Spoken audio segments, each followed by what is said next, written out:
Hello everyone, welcome back. If your iPhone is not receiving incoming calls, then do the following step to fix this issue.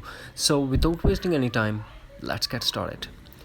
The very first thing that we are going to do, we are going to launch settings, scroll, find and tap on phone. Here we are going to do some settings to fix this issue. The first one is call forwarding, and make sure that call forwarding is disabled. The next thing that we are going to do, silence unknown callers, we have to disable this option as well. And also check the block contacts. If there is any block contact in that list, delete the contacts that you blocked.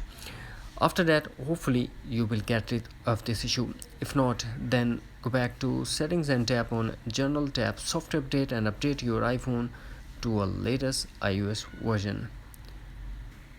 And also check if you are using any beta profile on your iPhone, remove the beta profile and back to the stable version of iOS that time is available.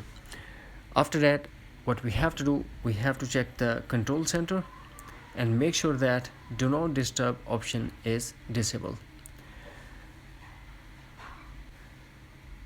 The next thing that we have to do, we have to go back to settings, tap on mobile or cellular data, tap on mobile data option, then tap voice and data and select 3G or 4G. In the end, what we have to do, we have to force close all the apps that are running in the background and force restart your iPhone according to your iPhone model. After force restart, we are going back to settings, tap on general and tap transfer reset iPhone, tap reset and tap reset all settings. This process will delete all your customized setting to default setting, but no data or media will be deleted. Here we have to put iPhone passcode and tap again reset all settings to confirm. That's it. Hopefully friends, you found this video helpful. Thanks for watching. Take care. Bye bye.